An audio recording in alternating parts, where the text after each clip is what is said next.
ready to hit that like button, share this content. Let a friend or a neighbor know where to go when it's time to tune in to Cowboys Sports Talk and beyond. That's including the ice wall, baby. Mama said that there would be days, literally, just like this. Run from it. Destiny. Destiny arrives all the same. And now it's here. or should I say, I am. I am. If one thing we all adore, something worth dying for, there's nothing but pain. We're stuck in this game, searching for fortune and fame.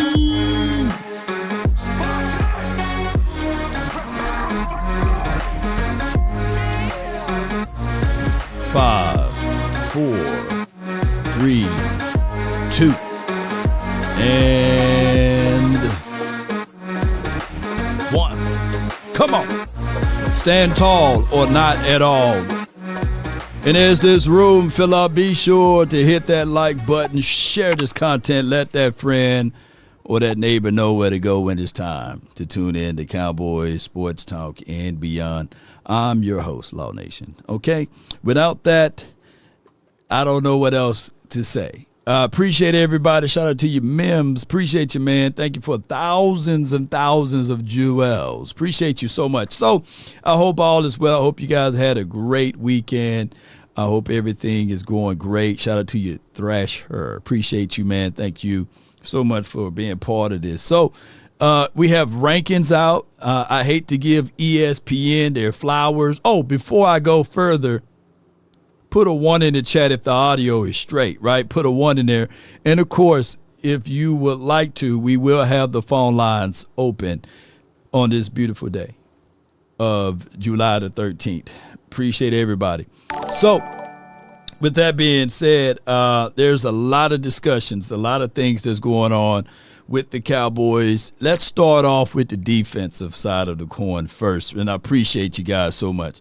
All right, so defensively speaking, the Cowboys were ranked 31st and 32nd in the National Football League in mighty categories, right? And one of the categories been DBs, where to look at with our defensive back looks or what have you. Will we be the same? Will we be utilizing the same techniques from last year? All of those things, right? So there is a guy that was pretty much coming out of college before the injury in the grade tier of school that Nick Saban really liked his skill set. His name is Siobhan Revel Jr. He was drafted by the Cowboys in the 3rd round, I believe, and he had this neat thing that was going on coming off of reconstructions of that aspect of it. So a lot of us looked at him and his skill set that he should be pretty much redshirt, right? But the Cowboys, what they did was they said at the tip of the year, they threw him out there in the deep ends of the water and said, hey, can he swim? And there you go. He was swimming. And some people cast aspersions on him because of those things, unfortunately, because it was a bad year. But now that we look at things now, he is moving around with fluidity. He's sinking his hips. He's going in and out of his stance pretty properly. He's not false stepping. I'm seeing the switch is pretty much there. Will he be the end-all, be-all? No. This is technically, in my opinion, his first year. And I'm looking at it from a defensive back aspect of it, is that he's one less problem that we will have to adhere or worry about, right? So when I think of Siobhan Revel and looking at what he can do in this system, especially being able to be with those like a DA, Ansley is not going to be able to sit back and lie to kick it, right? And then you have the expertise of Ryan Smitty, who's by far one of your better defensive back coaches, as well as Christian Parker, who's going to be the identity of this team, which will be defensive back play, right?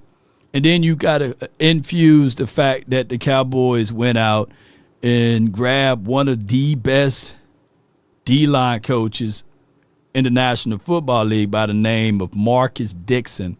In the last 2 seasons, no one generated more pressure or sacks than his units. And my guy Okoye did a beautiful piece on the fact that wherever he's been, the linebacker room increased. So now that we got those things out the way, the cherry on the top of all of this will be the fact that you went out and got B.T. Jordan, who's a pass rushing specialist. And now let's see how all of this stuff can pretty much turn into something that is great. And I've come here to tell you guys that it could be just that this whole ideology of what we are looking at could be a great move for us all just by differences of coaching, right? So now that we got that understood, which shouldn't have to be explained, I'm looking at this defensive back unit as by far an improvement. We may not be the number 1 defensive back unit in the National Football League. We may not be top 5, nor top 10. But damn it, I guarantee you, my bottom dollar, we won't be ranked number 30th or 31st or 32nd in the National Football League. So with that being said, Siobhan Revel going in and out of his cuts, sinking his hips, feet work look amazing, slow feet don't eat, going to a point of contact. He is an in-phase type of defensive back, by the way. He can play out of phase as well. I'm looking at it like this should be one of those things that we can look back on and say, you know what? That was by far one of our better moves this offseason was coaching, right? And getting the rudiments and all of that great stuff together. And I love what I'm seeing out of the Cowboys in that factor, by the way.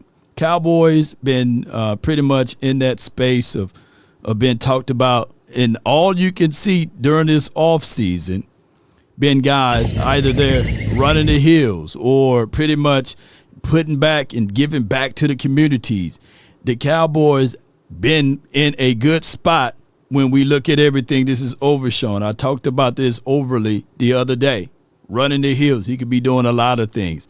And on top of that, we even got my guy working on his hand speed. And that is, by the way, Phil Maffa, right? And then we got to a point and to a degree of the Sack Summit thing that the Cowboys were able to do. They doing a lot of great stuff about all of this. We even got to a degree. I want to pull up my guy Malik Hooker, giving back to the youth and being able to expound upon those things.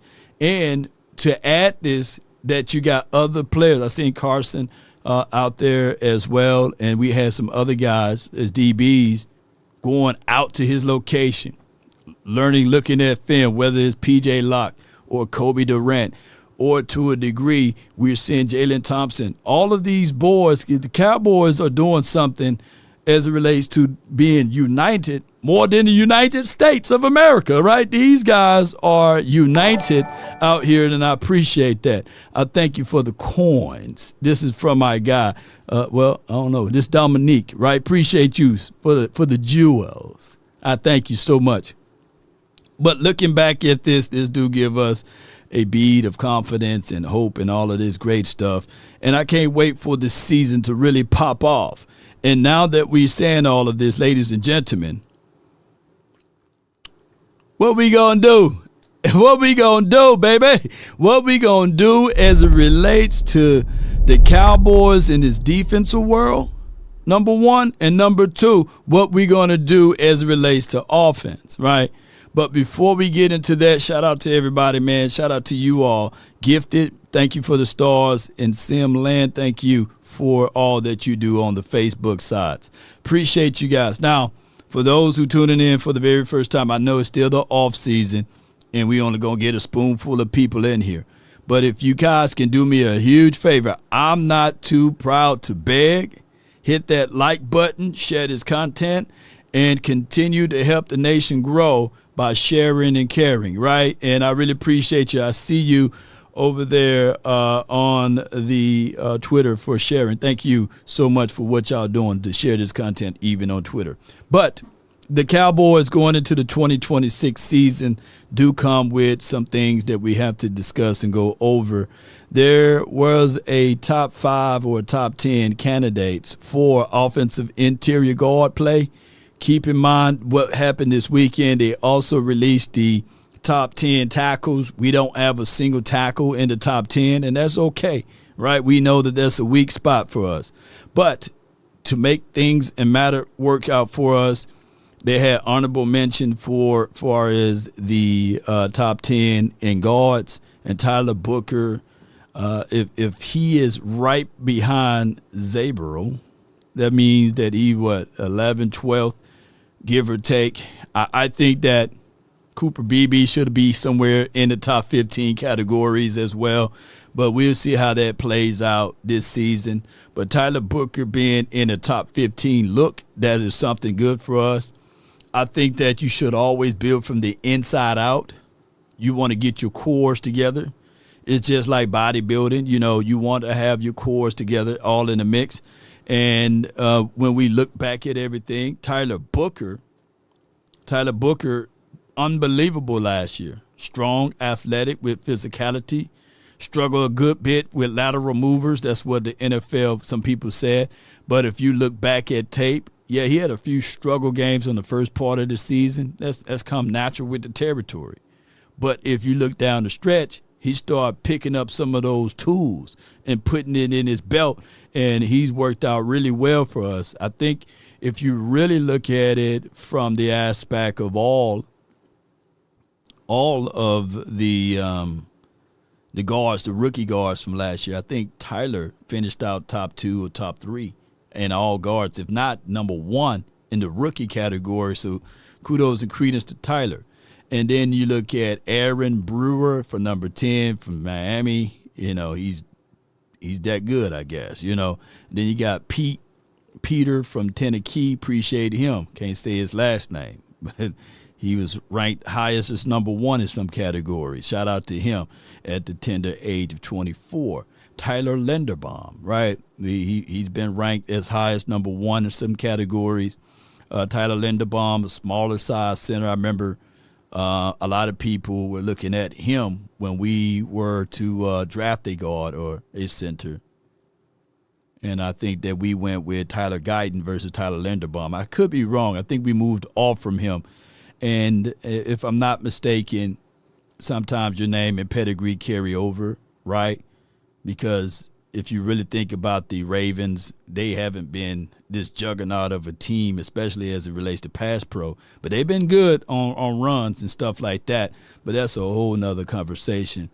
He's with the Raiders now. See, he didn't even move to a different team.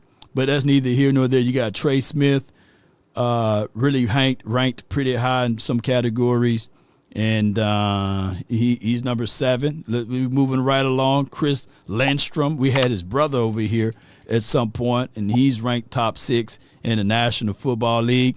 And then you got Joe Tuane for the Chicago Bears. Not going to talk too much about that. Quinn, and then you had him ranked 4th. And then you had Creed Humphrey. Shout out to him. Really good for the Chiefs.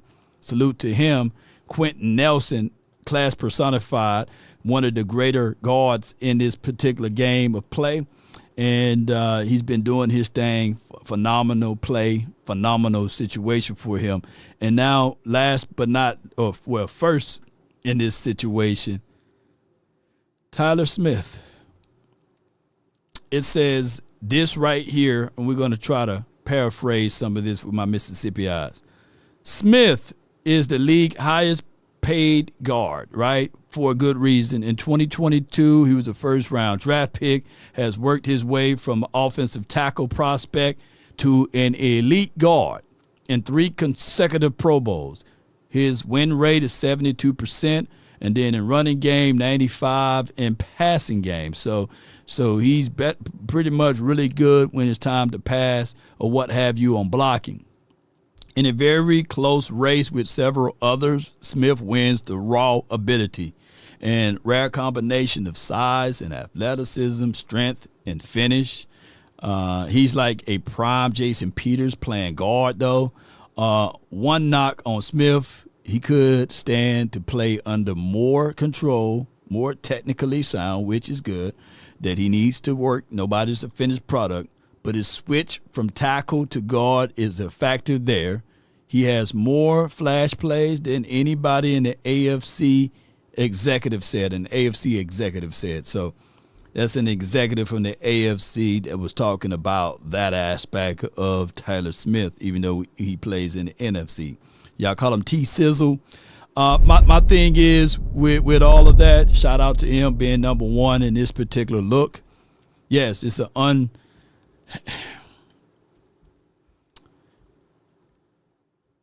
Here's my thoughts. And don't shank me with the butter knife. Put the butter knife down. Don't beat me up, ladies and gentlemen. I've never been 300 pounds, and I probably, they say never, but the way I eat and everything and my metabolism, I can clearly say to you all, I would never get to 300 pounds, by the way. But this guy is north of 300 pounds, right? And he's a real tall and statue kid, right? If I had this ability to snap my hands like this, right, to move him back at tackle, right, opposed to being a guard, I really believe in the hearts of hearts that he would finish out at least top 5, maybe top 7. Not even going to put 10 in the mix. He's going to finish out top 5 or 7. And the most valuable positioning from a right-handed quarterback as it relates to offensive line is your blind side. When the factors of no one can see you, right? And what's crazy to me, and I know Brandy says keep him at guard, right? And I get that. But the most valuable position on the offensive line is left tackle to a right-handed quarterback, because that is ultimately your blind side. And you got a quarterback that's getting paid $250 million. Let me say this out loud enough so you guys can hear. You got a quarterback that's getting paid $250 million. That's literally a lot of money. Don't y'all know how much $1 billion is? He's getting paid a quarter of that, right? And I'm not beating up him. I'm not trying to point out the obvious. But regardless of the situation and regardless of the scenario, you are not using your best asset to protect that, you know. And I know, I get it. But you got your quarterback getting paid $250 million, and this is what they decide to protect him with as it relates to that left tackle and right side. Now, if you had a lot of money, and I'm just asking you guys, would you use this Cheeto chip to protect said lot of money? No. And the fact of the matter is, I get it. He's an elite guard. And we need elite guardness out there. But if I'm looking at this team, and I'm saying that I want the benefit for the best of this team, I don't give a dog if you're going to be an elite guard, because I don't need elite guard play. I need elite tackle play. And the Cowboys on both sides don't have elite tackle plays. You know what I'm saying? They don't. So we're going to have to rectify that and pray to God that all of a sudden elitenism, and I'm not saying that you got to have elite stuff as it relates to being a tackle, but you got it already. You got it on your tape, because I really believe that within the confines of his craft that Tyler Smith could be an elite tackle if you put him there, right? I don't think that it will ever be a situation and scenario, and I could be 1,000,000% wrong, and I hope I am, that Tyler Guyton will ever be an elite tackle, So that's just for what it is. So I do look at it from the aspect of you got guys on your team that you can spread the wealth around. You can spread the wealth and say, hey, Tyler, we're going to put you, and I'm talking about Smith, at left tackle, and then it will be faster to find a guard versus it is to find a tackle. I'm just saying. So from what it is, I see where the people get it, and I understand. But you need to be able to protect the most valuable spot on your team, and it's in both categories. Your blind side for the guy that you're paying $250 million on, right? It's like having a souped-up engine, right? And then you got all of this stuff. You got the nice engine. You got the nice transmission.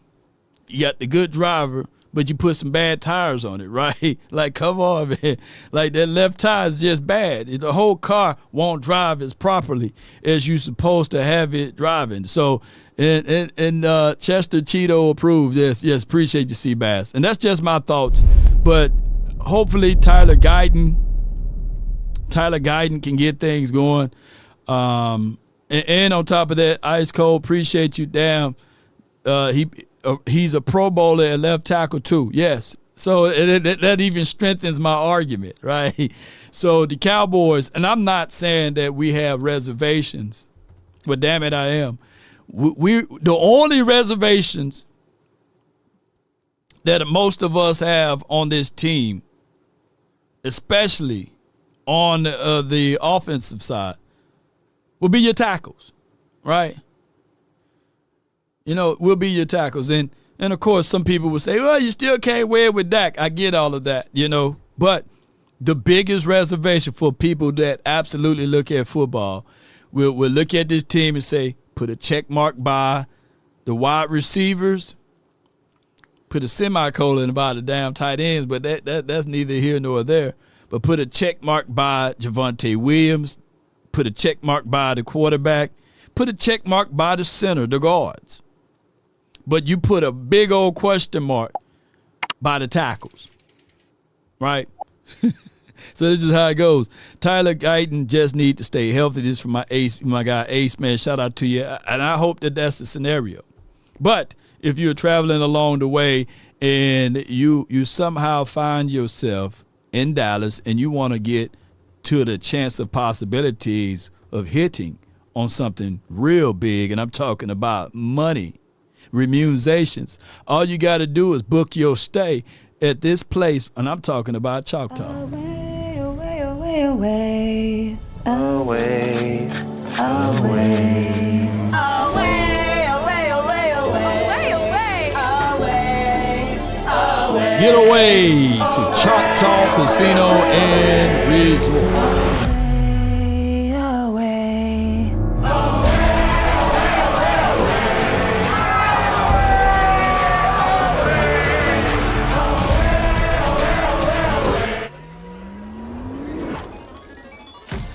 There's one chance left for you to win $1 million during the 3 months 3 Millionaires giveaway at Choctaw Casino and Resort Durant. 2 Rewards Club members have already walked away millionaires, and you could be the one to take home the final $1 million prize. The last chance to flip your future is August 22nd. Choctaw Casino and Resort Durant, where millionaires are made. Come on with it, man. That's the 22nd of August. Now, I know one of y'all, they done did the drawing on the 11th. That was Saturday. Now, which one of y'all won the money? Y'all come on, split it. Let me get $2 at least, man. Come on. Somebody don't want it this past weekend. But they doing another one on August the 22nd. Football will be playing by that time frame. We'll be at least admiring some preseason football stuff. And at the tip of this month, we will be somewhere going to Oxnard to be able to go over a lot of things. So as this partnership merges, I like for you guys to do me a huge favor. Hit that like button. Share this content. Let a friend or a neighbor know where to go. And if you do have any form of Cash App, you can just send it this way as well. I ain't too proud to beg. As an independent over here, we do everything from cradle to grave. If you guys can help support the nation via Cash App, I know even if it's a 50 cent or $1 or $2, you can find it in grandma's couch. Send it over to Law Nation Way, baby, and let's get this thing going the best way possible. Now, that's my thoughts on tackle. And when we open up the phone lines, if you guys feel as if, though, there should be, let's just lean on what we already got and don't worry about shaking up the house. Let's lean with the fight of Nate Thomas and Tyler Guyton, right? Let's fight, let them boys break the pool stick and fight each other for that spot. At least we know we got Tyler, Cooper, and Tyler, that those are like trees planted by the water. They shall not be moved, right? And then Terrence Steele, for what it's worth, he's damn good on run, right? Support. He's just terrible on pass pro. Maybe we can just hope that they get better in those categories, right? All right. So with that being said, let's squeeze over to a few of what they got far as rankings on the quarterbacks. And they got the honorable mentions at quarterback. And let me go all the way down to the bottom of it. They got, I believe, I'm going to play around with this. Okay. Hold on. Bear with me. Hail Mary. So 11, 12, 13, 14, 15, 16, 17. According to this list, Hurts is the 17th ranked quarterback. There's 16 ahead of him, right? So this should give us some type of hope, because if he can win a Super Bowl, then I know for sure the Cowboys can figure out a way that they can get in positioning to win one if you put surrounding pieces around him, right? And then your 16th ranked quarterback is the Law, baby. Trevor Law, baby, the best name out here, one of the better names for a quarterback. And he's one of my – I like Trevor Lawrence, by the way. Shout out to him. He is your 15th or 16th ranked quarterback. Then you have Baker Mayfield. He's your 16th. Then you got Brock Purdy, who is your 15th. And then you got Jordan Love. You got Jaden Daniels, right? And then you have your number 11th quarterback in the National Football League, based off of what ESPN and all of those researches that they did. They got him ranked as the 11th quarterback, Sam Darnold. He came a long way, if I'm not mistaken. He was the guy that Bill Belichick then checked him up out of there. He thought he was seeing ghosts. Now he's seeing rings, right? So shout out to Sam Darnold. There's nobody in the last 2 years that won more games or been on a team that's been winning more games than Sam Darnold, right? And the way the Seattle Seahawks are built, they are built to last. They are built right from the core out. So they got wide receivers already. They got run game. They got a decent offensive line for your mind. And on top of that, they replenished their run game this year, this offseason, because they got rid of Kenneth Walker, but they included another running back. So they got a system in place. They got tight ends. They got stuff around. By far one of your better scoring defenses last season. So it is for what it is. And then your number 10 quarterback in the National Football League is Caleb Get Downs, baby, Williams. I did that. All right, Caleb Williams is your number 10th quarterback in the National Football League. The game that made me really like Caleb was damn, against the L.A. Rams, right? They beat L.A., right? It was the postseason game, and I was looking at that throw he made. I said, man, that Caleb Downs, that boy got some moxie in him, And we ain't talking about fingernail painting. This brother made a throw and he was willing the team. And one of the things, even when he effed up, it was also good to see their defense to keep it up. So Caleb Downs is not Caleb Downs, but Caleb Williams is your top 10 quarterback in the National Football League. Goff, he's number 9. There was a segment a couple of moons ago about, do you prefer Jared Goff or a Dak Prescott? And a few people said, yeah, give me Goff. And then a lot of people said, give me Dak. But Goff is the top 10 quarterback, always been. Goff is a very accurate quarterback. I'm not the type of person that just because I'm a Cowboys fan that I look at other quarterbacks and I call them trash. I always like Goff delivery. He do get happy times at his feet when he's not protected, right? And that's most quarterbacks. But if you go back and you look at Goff tape, the only time that he get flutters and he don't throw well is when he's not protected. When I'm talking about you barely get pressure on him.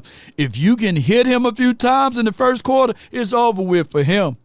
He's not that rebound type of guy that take hit after hit after hit. I'm telling you that he get happy fate if you can get to him early and often.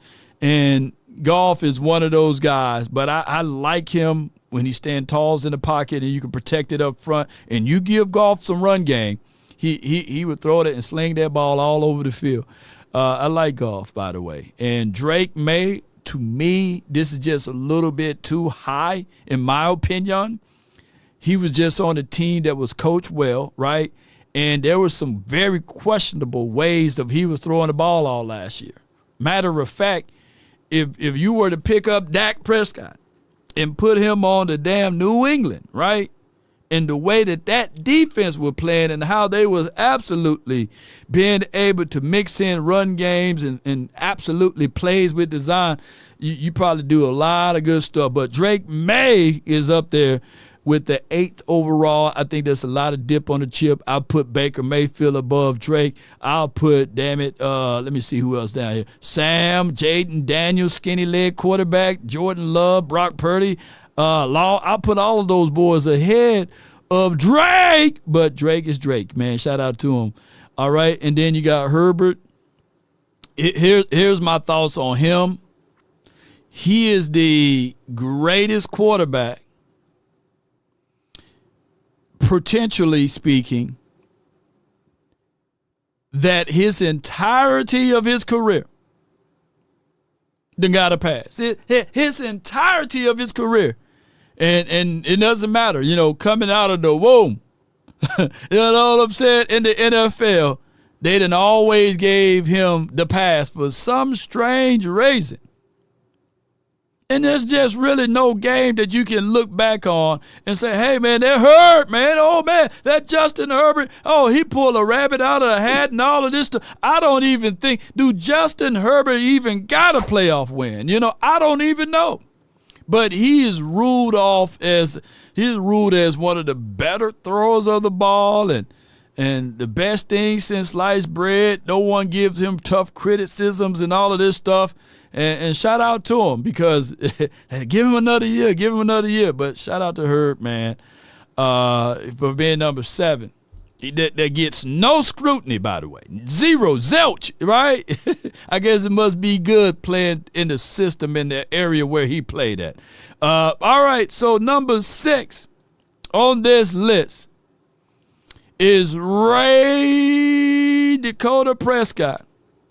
And his highest ranking voting, according to ESPN here, he was ranked as high as number 3, right? And he's at the age of 32. He was unranked last season, the season before last, basically now. Here's what one scout said about Dak Prescott.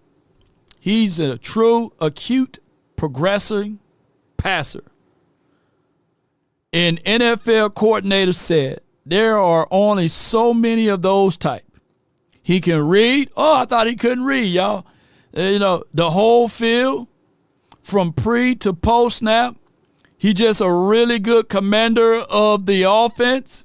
not to think of any of the Commanders that we play up against. Prescott was plagued by interceptions in 2022 with 15, and injuries in 9 games that he missed in 2024. Now, I come here to tell y'all beautiful people that I love it when they said plagued with an immense amount of interceptions. I'm old enough to remember, if I'm not mistaken, Matthew Stafford won the damn Super Bowl with 14 to 15 INTs, but that's a whole nother conversation. Yeah, no. Hey, that year he had the number 1 defense, but that's a whole nother conversation because people will point out and say, here comes the Dak apologist, right? But in those interceptions in 2022, I think we're counted that 9 out of the 15, or a little bit more, bounced off of the phalanges of the wide receiver hands. I can go back and find you 4 of them that bounced off of Noah Brown hands, but that's a whole nother conversation.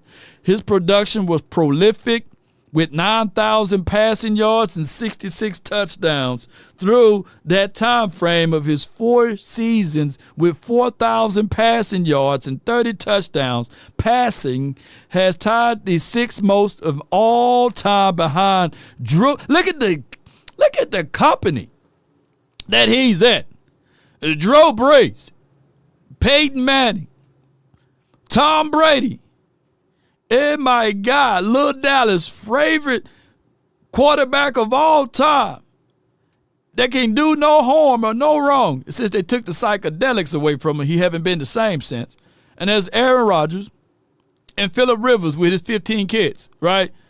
And then this go right here. And one of the people says, I think that he can use his athleticism even more and run for the first down, said an AFC offensive coach, right? Referred to Prescott modest 177 rushing yards last season. Nope. I need for Dak Prescott to go through his progressions and throw that thing. I don't need for Dak Prescott running around like a runaway. No, that's too soon to say that type of stuff. Like his hair is on fire for those extra yards at 32, right? Because the injuries can pile up on you when you outside the box. Pause if necessary, but the box is the safest location he can be in, especially when you got those type of tackles that you got out there that's protecting him. That would give the Cowboys a new dimension. No, not at the age of 32, 33. Dak, you just need to stay in the confines of the pocket. And when you do escape the pocket, look for the out of bounds. It's not a time to prove it that you can truck some folks, baby. That's all I'm trying to get at. So that's their assessment on Dak Prescott, who's the 6th ranked quarterback. Now, let me ask y'all this. Who are the 5 quarterbacks that's better than Dak right now? Can y'all post it? I know you guys been probably already looking at the cheat sheet, but who are the 5 quarterbacks? Who are the 5 quarterbacks right now that you guys see that's better than Dak Prescott? And I got the link to y'all. My bad. Let me send y'all the link to this article, by the way. Let me send y'all the link. And y'all can cheat off of the link too. There's the link is in the description box now or in the chat area, and be sure to be open and honest with me, man. Like, who are the 5 other quarterbacks that you say, hey man, I'm putting them ahead, right? I'm putting them in this situation. And Brandy states, if the tackles don't get it together, he will be running a little bit more. Yeah, because this is how it happened. In 2020,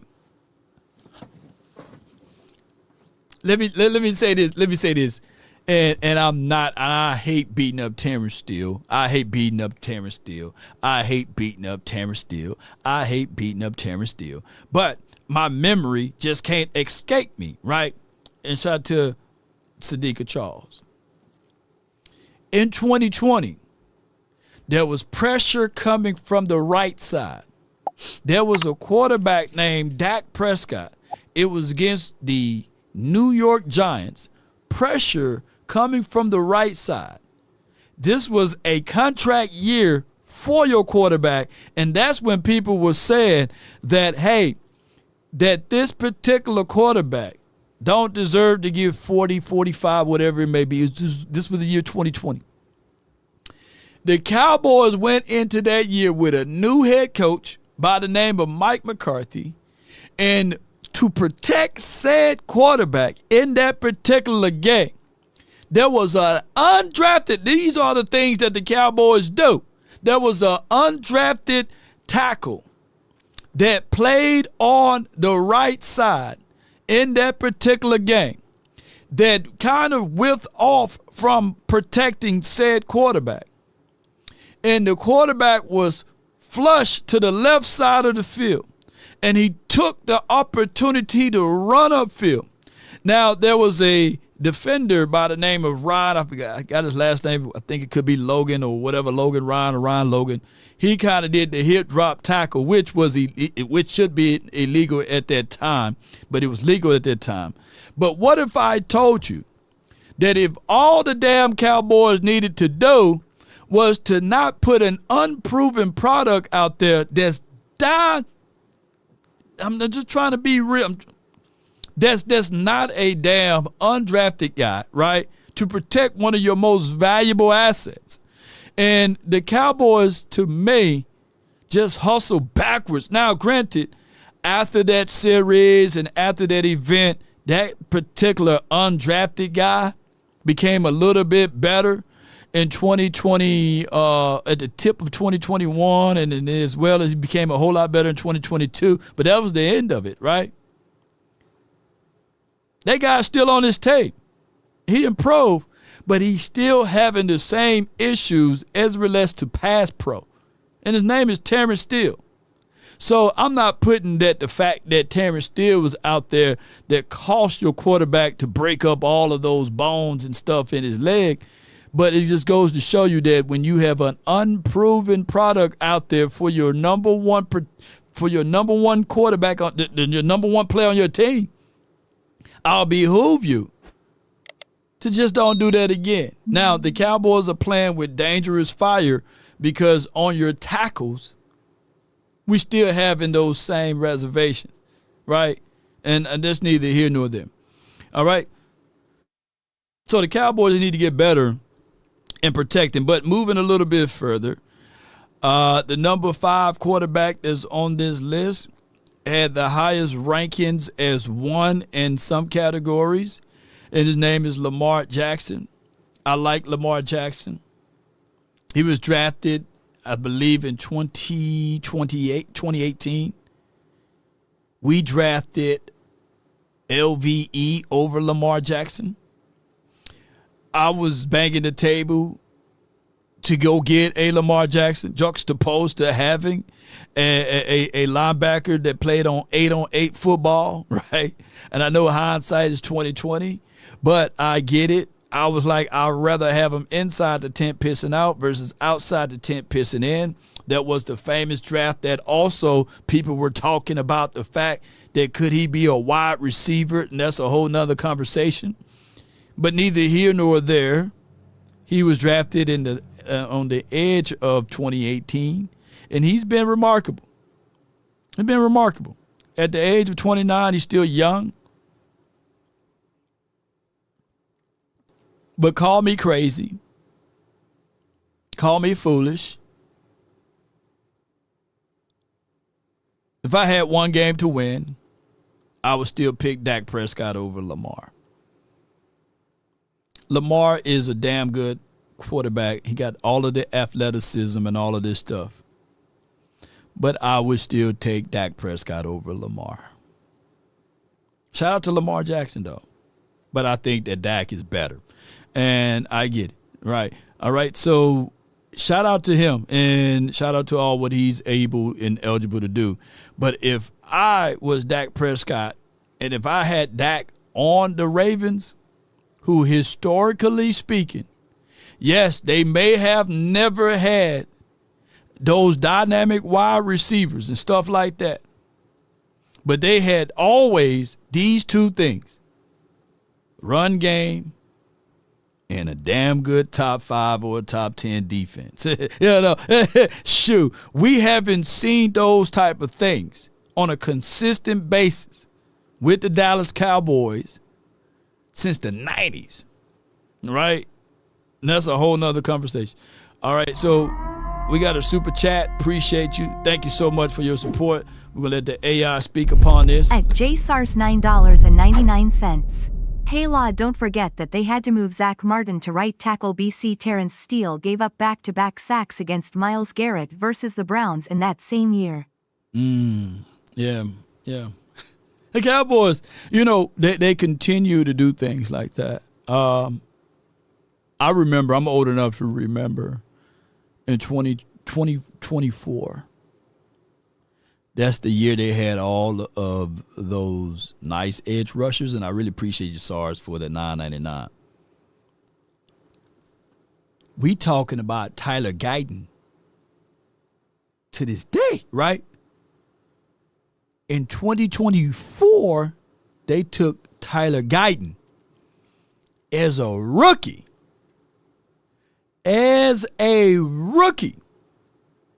And put him at left tackle.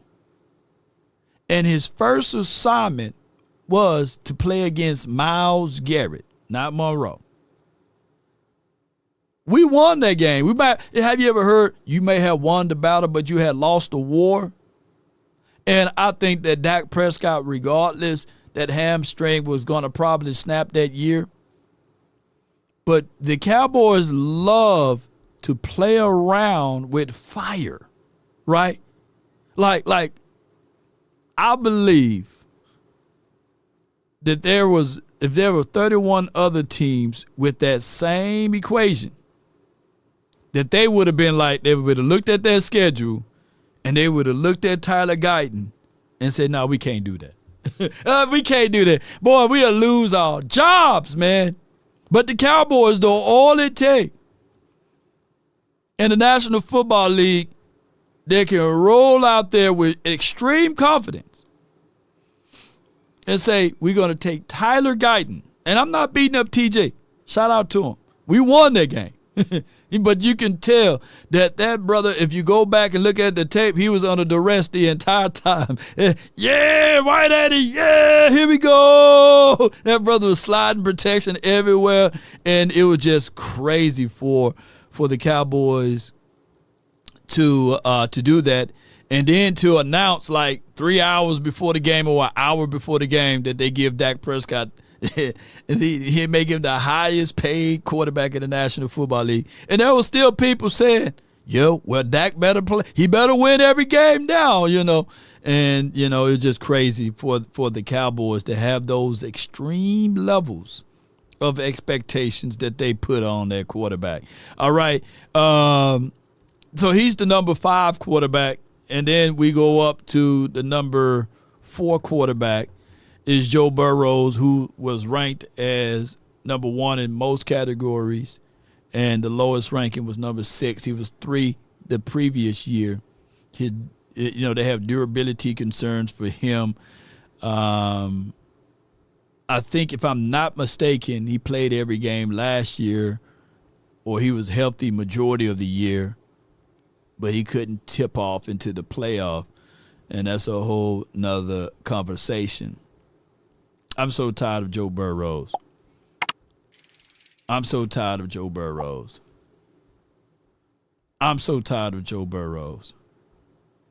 Because he made it to the Super Bowl that one year that erases everything. And because he was number 1 draft pick, it erases everything. But this kid came into the league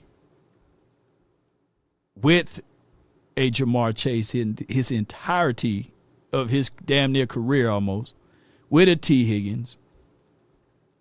He's the only quarterback, in my opinion, to have a running back to score 16 to 17 touchdowns on the ground, to rush for 1,300 yards, and people still say, hey, man, you got no offensive line. and the damn running back is still averaging North at that year was averaging more than 4 yards per tote. Look it up. And I'm sitting here like, man, where they do that at? So the O-line is so terrible that they can get a running back to get 16 touchdowns on the ground, over 1,300 yards, and all of a sudden they got a terrible offensive line. That's just crazy. And then also that year, their defense in the postseason had to go up against a Ryan Tannehill, and they were still able to force 4 turnovers. If you look at the Cowboys, entirety of the 10 years of Dak Prescott being in the postseason, you probably won't equate 4 turnovers, right? They did that in one game.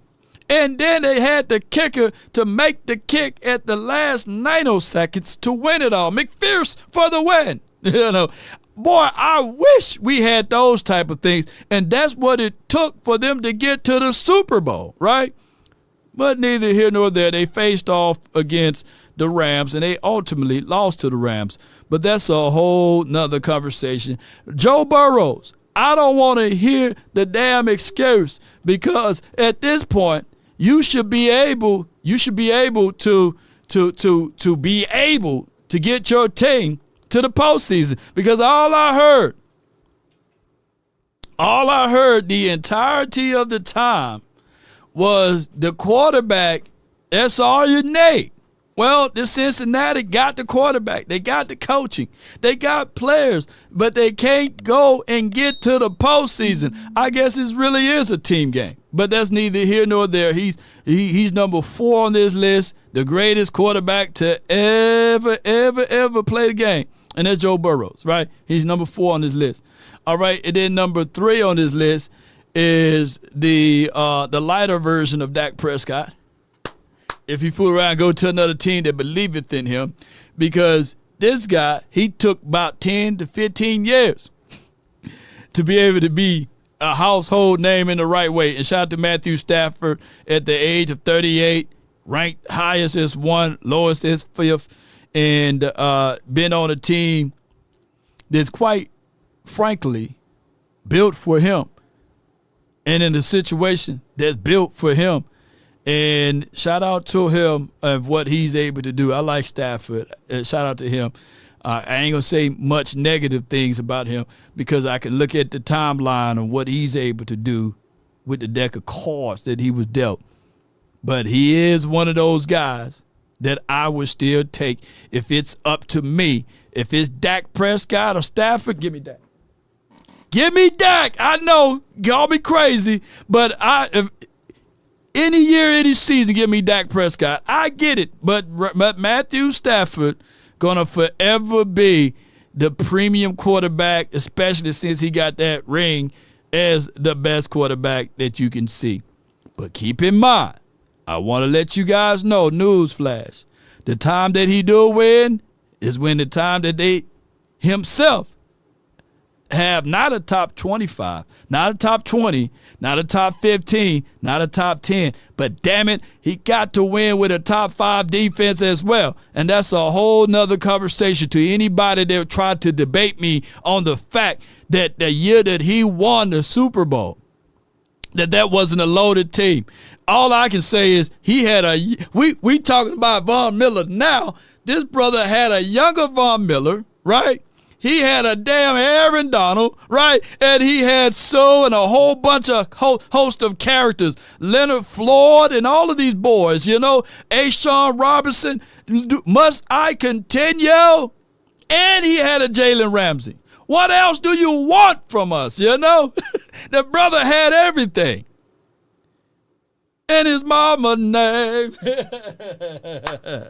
Yes, indeed.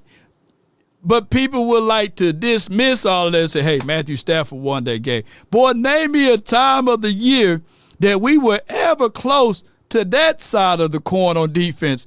And let me tell you now, he got stuff now that one can argue that's probably even better. He got Miles, not Moreau, but Garrett, That brother got Miles Garrett. How can you go from an Aaron Donald to Myles Garrett, basically. It's crazy. On top of that, it's so good that even Aaron Donald is saying, okay, let me try to just visit practice. And that was the major news, So that's a super damn team. And people will argue you left and right and say, man, Dak had that. Dak had that. Dak had that. Never in the last 10 years that we had anybody of the kind of caliber of Aaron Donald, and on top of that, infused with a Jalen Ramsey. But people will say that, man, we had the same set of circumstances. Boy, I can't make this stuff up. And they don't have a meddling owner. And that's a whole nother conversation. All right, so the number 2 guy, and this is just out of respect, I believe, because the last 2 years, you can argue that Pat Mahomes been playing like a shell of himself, and he hasn't been the best quarterback. But they going to give him his flowers because he is a 3-time Super Bowl champ, by the way, right? And the 2 times that I needed Pat Money Mahomes to do something favorable for me, I owe Pat Mahomes a lot of money, boy, because Pat Mahomes, baby, I'm going to say this real 100%. Us Cowboy fans, we owe Pat Mahomes a handshake. He just couldn't do it 3 times in a row. But we owe Pat Money Mahomes. It's some blue in that red jersey he got on in that picture. Because for what he was able to do, and not just him, but that team in general, or what they was able to do against the 41ers. Don't y'all know how Earth 13 looked? And on Earth 13, the damn 49ers beat the Chiefs, right? And the damn Eagles beat the damn Pat Mahomes twice. So on Earth 13, it's a miserable place, by the way. But I'm going to tell you, Pat Mahomes, if this was a list based off of last year and the last 2 seasons, Pat Mahomes damn near fighting for to get into the top 10. Oop. Moving on to the number 1 quarterback on this list, and that is Joshua Allen. Shout out to Joshua Allen for being the best quarterback in the National Football League, right? You know what? I ain't going to say anything about Josh Allen. I'm going to let you guys do that when we open up the phone line. I ain't going to say nothing. I ain't going to say a word about Josh Allen because I'm thinking that somebody said, man, Earth 13, wow. Yes, indeed. Earth 13, Cowboys only got like 1 or 2 rings, man. Shoot. Earth 12 is where you want to go. Yeah, Earth 12, they never fired Jimmy Johnson. And if you fool around and hit that paradox, shoot, I heard we got like 11 rings over there. Yes, indeed, he got 11 rings over there. But if you are traveling around on Earth 1 is where we're located at, and someone rear ends you, fender bends you, and run you off the road, and you got all of their information, and you just want to be able to secure some things, let me tell you, before you even dial 911, reach out to our proud partners. It starts from the first phone call. Most of the time, you're going to talk to Gene Burkett, a 30-year partner. You're not going to talk to some employee that just got put on the phones that day. There are things that are so crucial, especially if it's a cataclysmic event, to have our experts get out and look at the vehicle, witness statements, photos, the whole thing. Call Frenkel first. Chosen by the people, feared by the insurance companies. Call Frenkel first. Yes, indeed. That's Frenkel and Frenkel personal injury lawyers, backed by combined over 100 years of quality experiences here in the heart of Dallas. And be sure to reach out to our proud partners if you are in that situation. Now, keep this in mind. That's 214 and all threes, or 817 and every 3 you can dial. If you can't dial that number because you don't got no phalanges or something, but you got access to the Wi-Fi, just visit frankelfirm.com. Someone will be able to assist you. But let's get things going the best way possible on the Choctaw hotline for your mind. It's 657-390-7391. Come on, baby.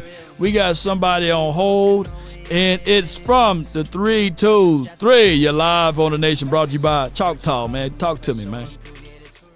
What's going on, brother? Live is Blake out in L.A., man. Man, what's good with you, man? You ready for Oxnard and all of that? Yes, sir. Yes, sir. Yes, sir. Yeah, man, it's about to go down, man. I'm looking forward to it. Got the whole setup going. I got some wireless HDMI transmitter stuff, so I'm gonna be able to move around and give you the receiver, and you can plug that in. You know, but I'll be able to show you. You know, I'll be able to show you the get down, man. But yeah, man, this list is kind of cool, man. I was thinking about something, you know. I had saw a couple things, highlight wise, man, right. and just crossing my mind. I kind of feel like my man Quentin Williams is very misunderstood and kind of unappreciated, man. And from the standpoint of, you know, a lot of people talking about CP's new system and this, that, and the third, and one of the things, you know, you're not going to pay much attention to your D tackles in you know, in that, or they're not going to get a lot of fanfare. You know, it's not the sexy position playing DN or playing tackle. But if you think back to a brother by the name of Bruce Smith, okay, you know, Bruce Smith was a cold piece of work, man. He was, and the thing that made me think about it, dog, was that they played in a 3-4. He was a 3-4 end with almost 200 career sacks. He was. You don't see stuff like that. Like J.J. Watt won Defensive Player of the Year from a DN spot as in a 3-4. Yeah. The reason why I think I think our defense is going to be a lot better, but one of the reasons why I think it's going to be a lot better is because by having Kenny in the middle, most of the time in the middle, Quentin is so damn strong and quick, you know, like for a lack of better phrasing, he's like a poor man's Aaron Donald. You know, he's not Aaron. I ain't saying he's Aaron Donald, but it's certain things that he does in the game physically that's just real fucking hard to deal with. Facts. If you a lineman, you know. So if he already manhandling the best guards in the league, if he already manhandling the interior guys really well, you know, I'm kind of feeling like, you know, I'm not worried. I'm thinking that we're going to get a lot better version of Sam Williams. We're going to get a Malachi. Like the guys that we have on the edge are going to be able to play a lot freer. Facts. Because Quentin is so quick and strong. So him being able to condense certain types of runs and constrict lanes, because he's not in the center of the defense, but he's so disruptive, man. Like, I got a feeling, even though he hasn't historically been a high sack number guy, I kind of feeling like his pressure numbers are going to be ridiculous this year. But he going to fuck around and give you like 12 to 15 sacks, you know, and 12 to 15. Blake, man, if that happened, man, really, whoa. They're gonna be nice if that happens. Yeah. You know, and if it's not 12 to 15, it's gonna be a high clip of pressures. He's gonna run, you know, and because the quarterbacks that we got to play against in our division, they are not distributors of the ball just yet. They don't know how to get rid of the ball. Jalen Daniels is probably gonna be the best ball distributor, but in our division, Dak is the main quarterback who's gonna get the ball out of his hands. The other three dudes, they gonna hold on to that thing. And the thing about taking pressure up the middle, you know, if people knew football, then they would know that the reason why the Cowboys, why we've been losing games in the playoffs, is because we take pressure up the middle. You know, we was getting pressure in the A gap and the B gap, so Dak may not have his best game. Whenever you see the picks, whenever you see stuff like that, it's because it was pressure in the middle. You know, and just to argue that point, if you go all the way back in 2018. Guess who was our center? Yeah, we had an all-pro center. No. Not that year, because we had Joe Looney. You remember my guy Travis had that Gillsbury thing. Right. Yeah, it just like timing is just crazy. Not to say that was the reason why we lost, because we couldn't stop a nosebleed. But on the offensive side, but it was on both sides of the ball. Yeah. Baby shit on, Hell yeah. in the A gap. Yeah, and it was Aaron Donald. Yeah, Aaron Donald and A'Shawn Robinson killed my guy Jumbo Joe Looney. You killed us. Killed us. Killed us. And then when we got on defense, they turned around and ran the ball right up the middle. Right up in the A gap. Right. So all these people who don't know football and they want to blame Dak for not playing defense and having 600 tackles a season, he can't. That ain't Dak's job. His job is to get us into the right play, keep the offense in rhythm, don't turn the ball over, convert on third down, and let your playmakers play. You know, I got a feeling, bro, that I got a Super Bowl suspicion because in the middle of our line, that's the strength of our line now. You know, and it arguably could be the best group in the league. You know, from center to guard. You know, arguably. But saying that to say, bro, like moving the ball forward, you know, and from a defensive standpoint, being able to attack dudes with our D tackle slash end, man, I think we got something, bro. And that boy Maris Leofold fitting to be a third down chess piece. He's not. I don't see him. He's not gonna have 100 tackles or nothing like that. But real similar how Bohm was just kind of freed up with the Eagles to just kind of run around and play quarterback spy kind of shit. Yeah. You know, I kind of feel like he's gonna be one of these situational, like even though they're gonna be a rusher, but he gonna be kind of like a spy piece for Jalen Hurts and the boy up in New York. Come on, man. Come on, these guys. If they think that they're going to run stretch zones on us and try to work backside with a fucking quarterback, I think that the design of how we putting our roster together, you know, in the box with the athleticism, how we lining it up, and scheme wise, bro, it's like we gonna be bringing heat. But they gonna bring heat in a way to where I don't know if you ever heard the term blitz peel. But you know, like blitz peel is when one of your backers is blitzing. But if the running back decide not to try to block them or something like that, then they gotta and go into the flat or go into a route. They gotta redirect their blitz and run with the back. A lot of dudes in the league ain't smart enough to do that shit. I think CP gonna ask a couple people to do that. I think that's the only way. Right. Yeah, man. So I'm just looking forward to it, dude, because we got a lot of crazy conversations right now in the Cowboy land, and I think we need to make sure that as a whole everybody know that, you know, protecting the A gap on both sides, controlling that line of scrimmage is gonna allow us to do just keep stuff simple. You know, and play hard and play fast, man. Like Dak being rated, I think he got rated the #1 clutch quarterback, right? Yeah. He got some. I think that's just for what his record is since he entered the league. I believe the clutchness. I thought I saw some type of report like that. You know? Whenever I'm arguing with people, man, he got so many fourth quarter comebacks. You know, but then like we'll end up losing. Because the defense, you know, Dak scored 17 points in the fourth quarter, but your defense give up 21. That you defense, know, like, man. But again, so much of it, dog, was because we couldn't get off the field on third down. By the time we get in the fourth quarter, like if Micah Parsons didn't get a sack, then we didn't have no, you know, dudes was tired. Like for whatever reason, they wasn't playing. I think that Kenny being able to attack from the middle and Quentin being able to attack from the middle, but him being able to line up in that 5, bro, I think Quentin Williams about to tear people ass up, and that he's tired of hearing about, you know, how dominant everybody else was. I think CP is about to free this man up to go ahead and really be a knucklehead.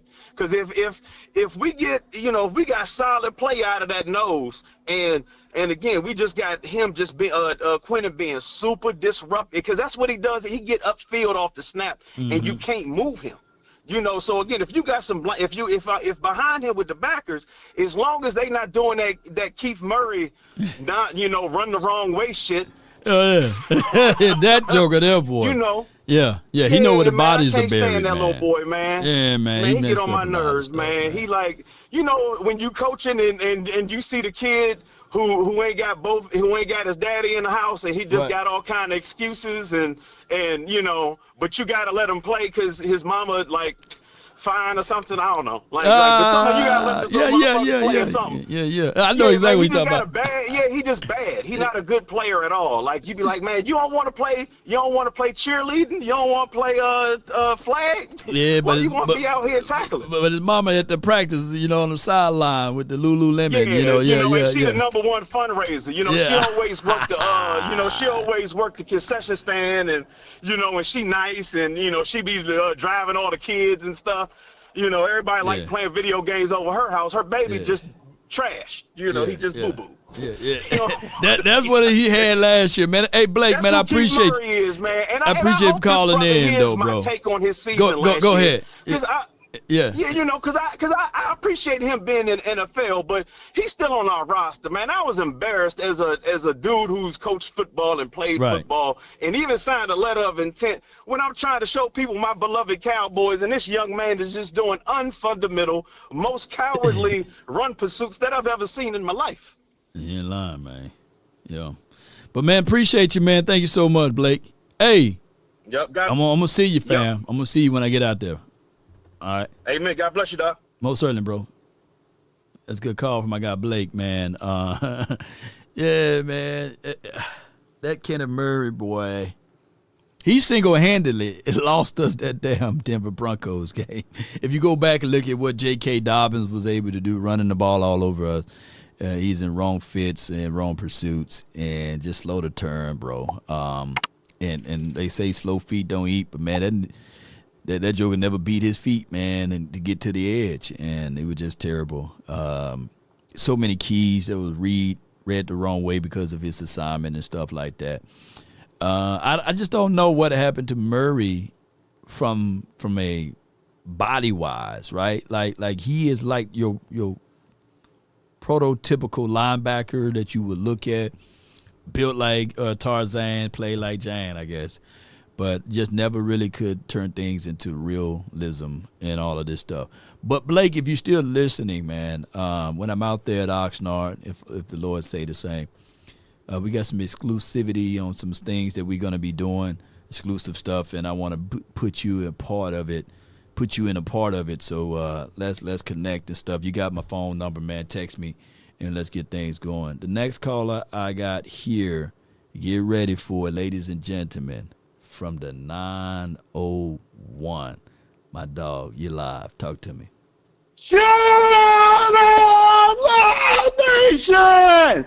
Shout out Memphis! Shout out Cowboy Nation! Shout out 100 Grand! Toxic Tom! Sadiq Charles! Ice Cold Cowboy! MJ! Coach Mob! Let's go! Let's get it! In town the house! Well, I only got a couple things to say. I miss you, man. Love you all.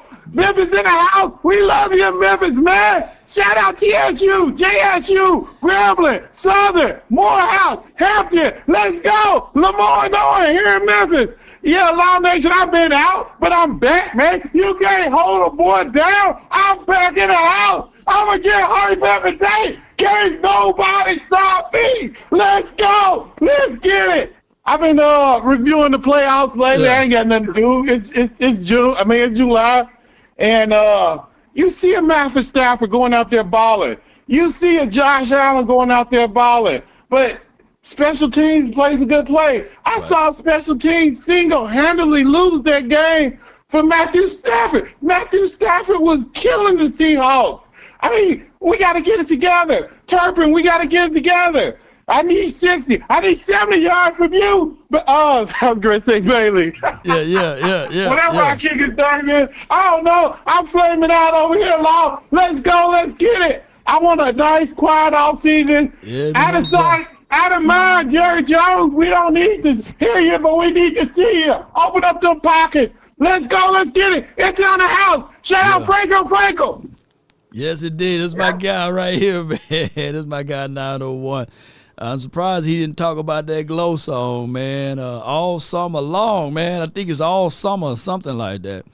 How y'all like that new song by Glow? You know, she got a song called All Summer, and I think even though the summertime is about to conclude, but hey, she came out with it, you know.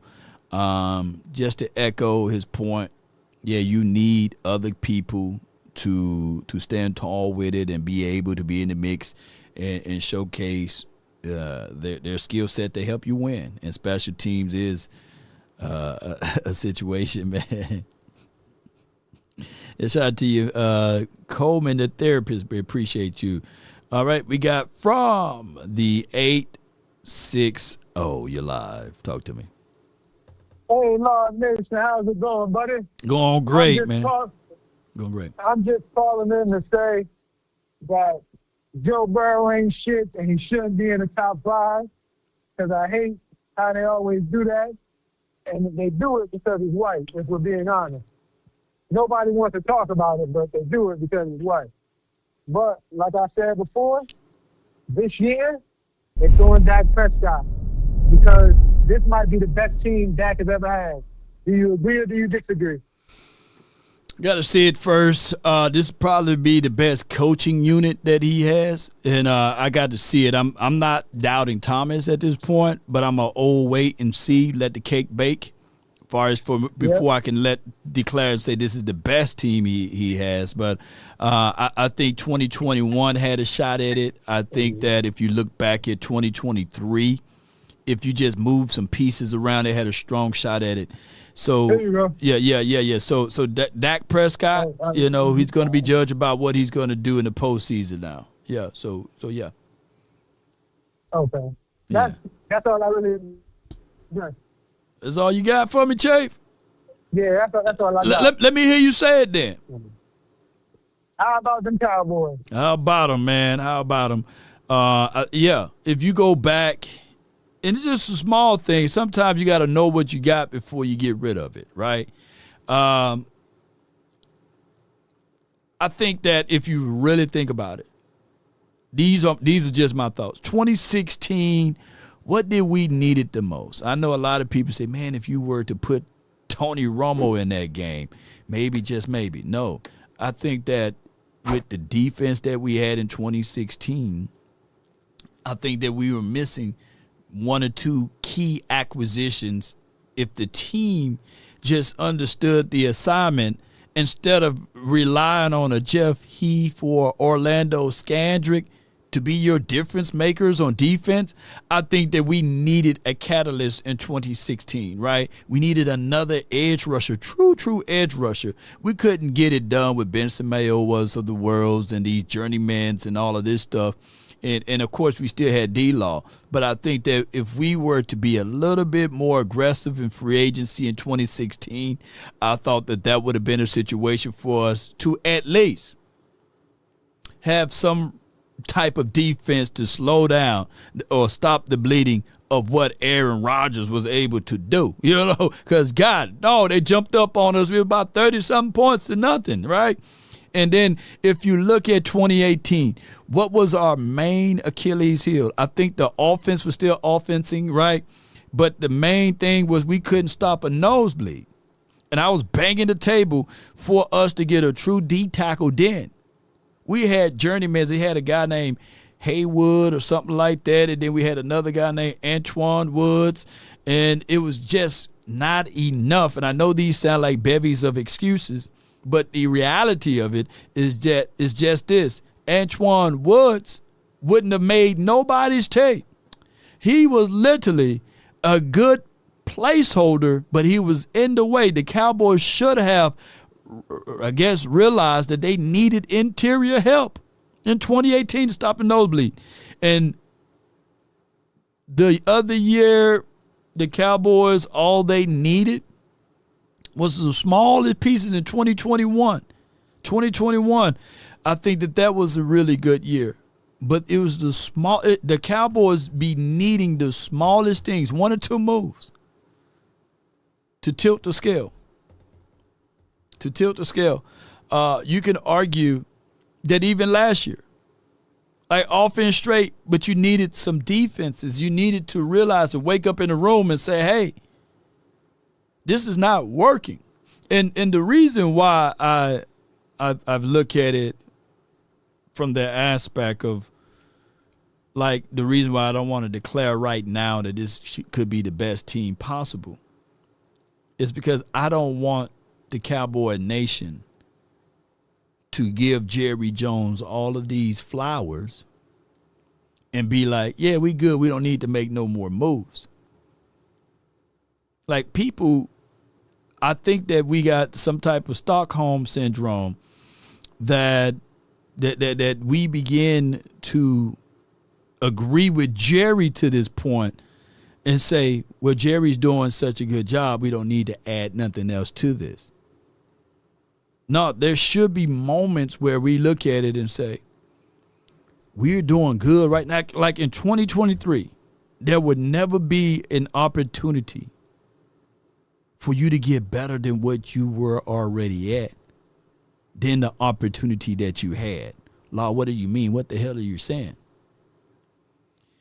The whole world opened up for you to make that move. It was like painting a picture. Literally, you had LVE to go down. You had Rashawn Evans, whatever his name was, to get caught up with some marijuana charges, right? All of this stuff happened way before the trade deadline. And all the damn Ravens wanted was a third-round draft pick or something else for a Roquan Smith and some money.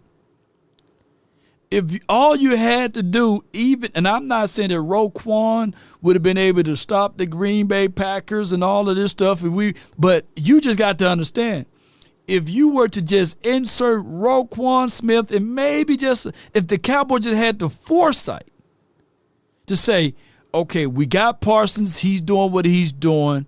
We don't have a single other linebacker on his team, and we got razor blade thinness at our defensive tackle. All the Cowboys had to do, damn it, is just make two moves. Two moves. You can keep your DBs to where they were, right? If you just pull the trigger on a Roquan Smith, F the money, worry about the money down the stretch. You trying to win. Your team is hot, in 2023. I would have been trying to make that move. Everything aligned for you. Law, what was the alignment? That your guys got hurt right before the trade deadline. You could have went and made those small little moves to get you over the scale. But what you did was you said, we'll play the safe way. And you took a guy that's 216 pounds and you made him your linebacker. His name is Marquise Bell. And I'm not putting this all on Bell, but that's your linebacker. Like, all you had to do was just make the one move. But the Cowboys just didn't do that. And I know it may sound like it's crass for me saying that. But I just think the Cowboys sometimes be close, but they just don't go all the way they supposed to. It's like the 90s Cowboys looking at their team and understanding who their team is and saying, you know what, we don't need the Charles Haley. We don't need that. We got a Troy. We got a Emmett. We got a Michael Irvin. We got pieces. We got Ken Norton and all of them boys. We got pieces. We got James Washington, baby. We don't need a Charles Haley. We got Tony Tolbert. We got Russell Maryland. We got Chad Hennings. We got all of these pieces. We don't need a Charles Haley. But that team looked at it and said, damn it, we need a Charles Haley. Sometimes you just got to see these type of things to get you over the hump. And it's just for what it is. And it sounds like bevies of excuses every time. You still need that dynamic playmaker. You do. The Cowboys were desperate to win it again in 19 of 95. Did they ultimately needed a Deion Primetime Sanders? Nope, they didn't really need him. But it's better to have him on your side versus him playing another year with the 49ers. They were shocked and awe that he didn't return to the 49ers land, coming off of lifting up that Lombardi trophy. And it goes, and then if my historical references are for what they are, you don't have to like me, you don't have to love what I'm saying, but you got to respect this.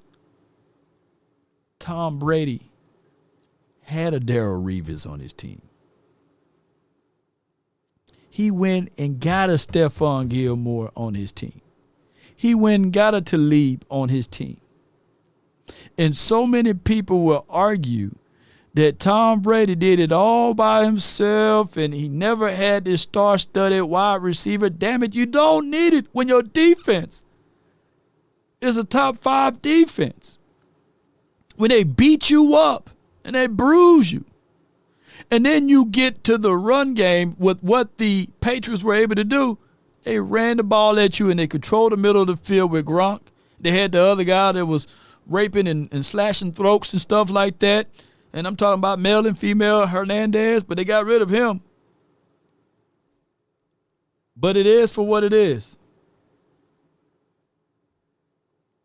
It is for what it is. So Cowboys, let that be of the mindset of what needs to happen here. With all of that being said, let me pull this one more thing up and bear with me. I got somebody texting me. Hold on, got to get this going.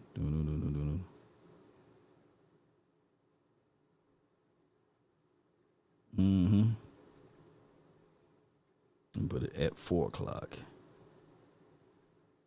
4 o'clock. They think it is at 3. All right, so let me. That really concludes the show today.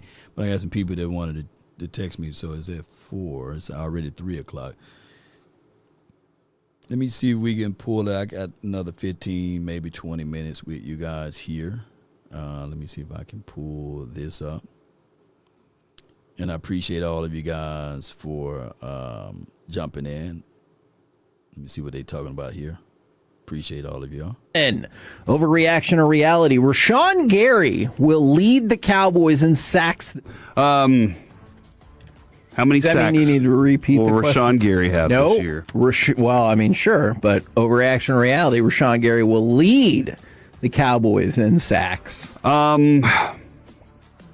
Reality. I don't think it's going to be double digits, though. I could see that. But I think it's going to be a good number. And like 9.5 could be the number I would put him at. Okay. And I think if you can get a few sacks from everybody on the team, because you might even, like, Overshown might add some stuff for you. Sure. And you're just like, ooh, this is great. And then, obviously Jordan Brooks, whenever he gets added to the team. Everybody keeps saying it's going to happen. So I hear. So, yeah, I think. Yeah, I think that, in short of saying this, I think that the whole aspect of Rashawn Gary, he should be your de facto sack leader, right? He had 9 sacks last season with a spoonful of reps. I think he only played like 8 or 9 games. He got those 9 sacks in. And then, of course, he teetered out. And the hate that he gets from, like, Green Bay world is that he don't play through the echoes of the whistle or something like that. But by far, the de facto probably will be that he should be like your sack leader. But the one person that I can arguably say, if he get those twos together, because he's been close but no cigar, was that Donovan Ezaraku. He could be your sack leader going into his second season. And some people make crazy second-year jumps when they put things together. He got bigger size now, got more tools in his belt. He got BT Jordan on his side. If Donovan Ezaraku can give me about 9 or 10, I'm good. If I can get 8 or 7 or 8 from Rashawn Gary, and if Law can give me about 4 or 5 in the mix, and then Houston do his 4 or 5, we okay. We get those sacks, and then if we talking about the interior play, I think someone put in the chat earlier that that Smooth had at least 12 sacks in 2022. That's Quentin Williams. If Quentin Williams give you that amount of sacks, being the sack leader from the interior, look, I'm not counting those as like, hey, this is what's going to happen.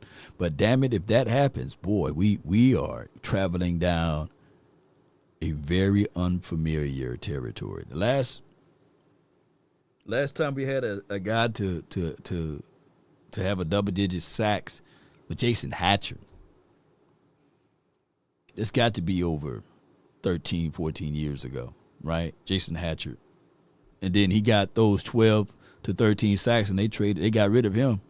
And that's the other thing that I want to expound upon, is that after every year we do something great, we break it apart. We break it down. Like in 2016, the following year, let me see. All right, so 2016, the following year, we broke the team up. Right? We went through the whole identity of like bashing the wide receivers and Ezekiel Elliott. Will he play? Will he not play? With the whole thing off the field situation. They should, to make this plain, Ezekiel Elliott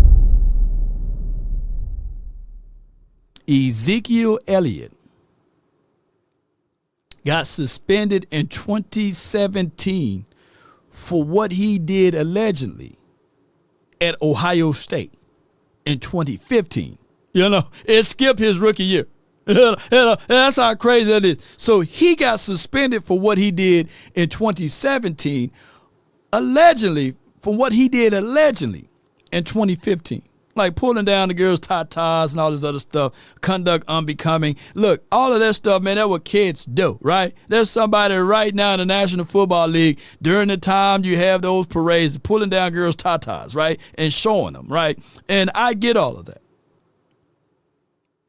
And it's not like the lady was complaining. I'm just saying, she enjoyed it, right? I'm just looking at it from an objective aspect. And then in 2018, after you don't want a postseason game, of course, we got beat down by the L.A. Rams, or they were the St. Louis, whatever they were at that time. The following year, you got a coach going into a lame duck year, and you kind of similarly kind of start all over then. And then after 2021, the Cowboys just never kept the momentum going. It kind of broke that team up because 2021 was entirely a different team for 2022.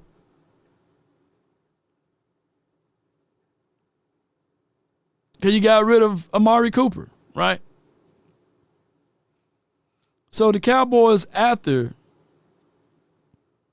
a good year, a good season, they tend to not build upon it. They just break it all up again. Like they get mad and they say, oh, shucks, let's get rid of everything.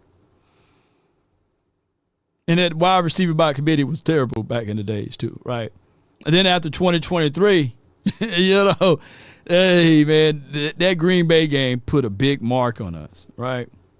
But we broke it up. And we still chasing to be back to at least 2023. And we haven't been the same since 2023. So we will see, man. Crop top Zeke, yeah.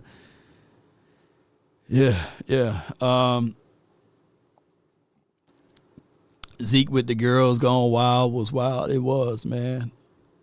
But it's crazy. That's the Cowboys' way, though. I'm not being negative, not beating them up, but it's just how it goes.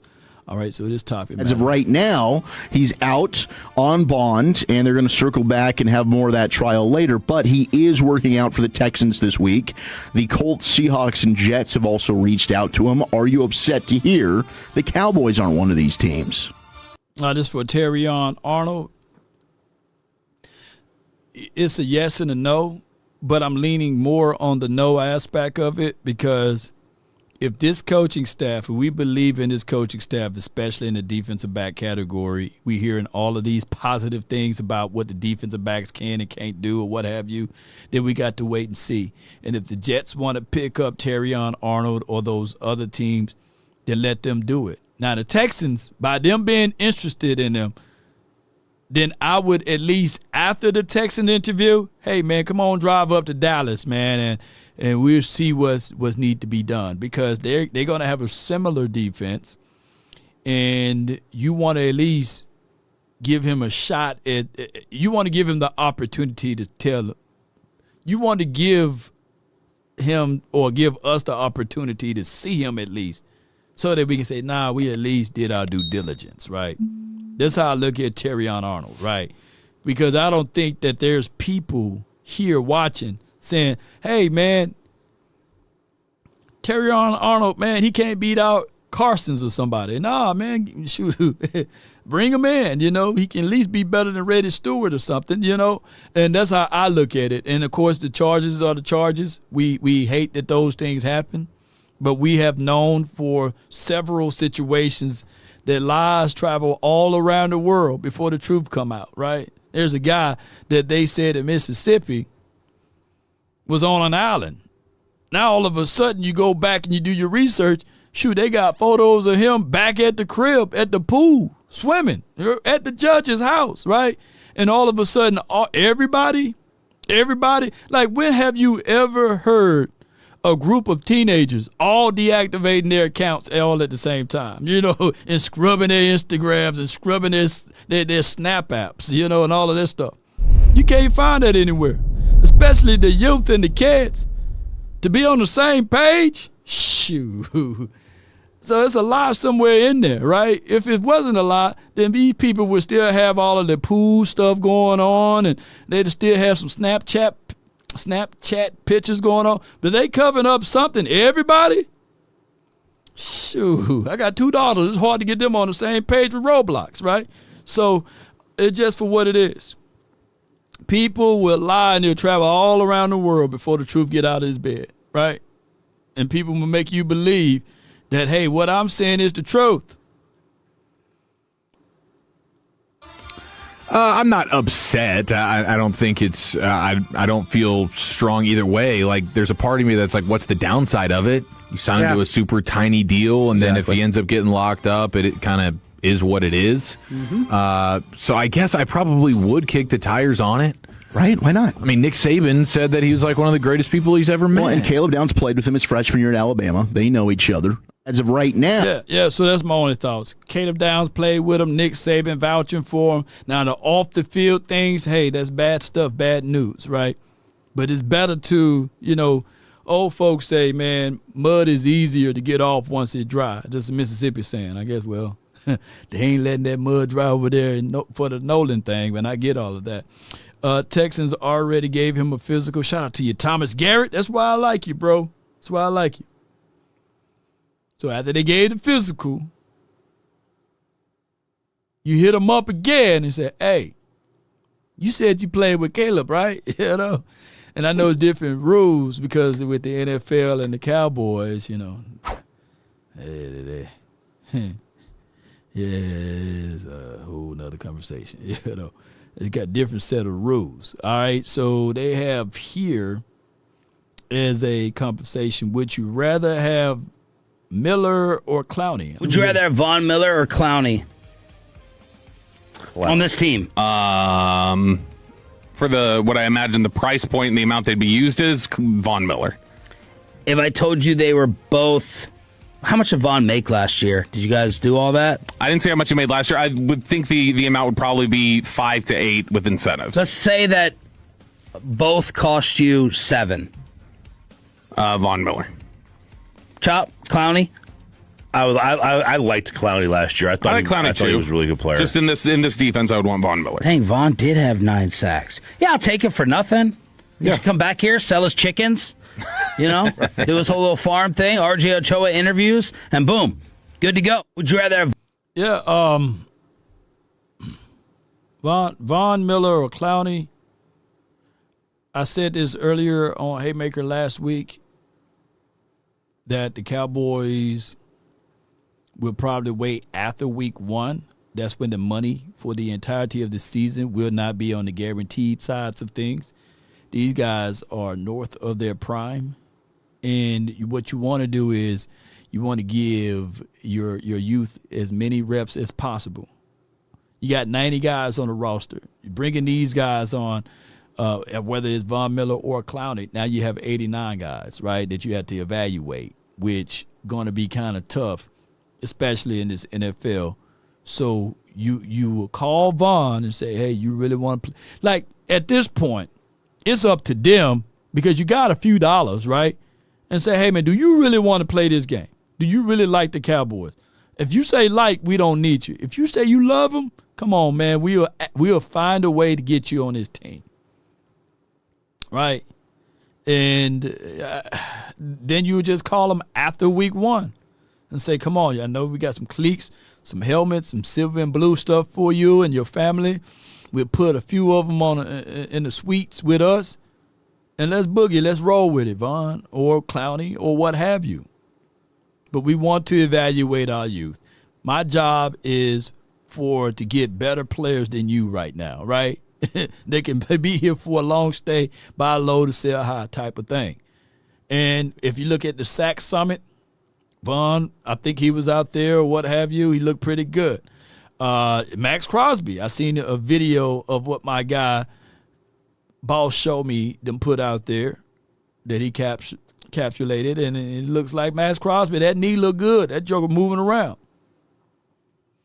So out of both of these guys, if it's up to me, then I'm getting Max. I ain't getting Von nor Clowney. I ain't playing around with it. I'm trying to win. So, Jerry, you got more years behind you than in front of you. I'll be figuring out a way. Yeah. Richard says, how many stars is Miller worth? Shoot, a lot. And then we got the Miller Lite Tunnel. Shoot, that's all type of activations and Raising Canes and chickens. Shoot, Jerry, you make your money back. Von, you'll make your money back. Von don't even really need that $7 to $8 million. Von, what we going to do is we got the Miller Lite Center at Texas Stadium in Arlington. That's going to be your name, right? You Miller, right? And then we're going to work out something that's light for your contract. On top of that, ladies and gentlemen, you like chickens? Oh, I love chickens. Poultry, yeah, we got you. And Raising Canes and things, we got you, Von, right? It's an activation for you everywhere you go. You get that name on your resume, former Cowboy. Because they definitely ain't going to, former Denver, former Bills. No, he's going to be former Cowboy, endorsement deals and beyond. Shoot, just hook me up a little bit, Vaughn. That's all I need is a few endorsement deals with you. We'll both be representing DeSoto and beyond. Come on with it. Shoot. All right, last but not least, this total conversation.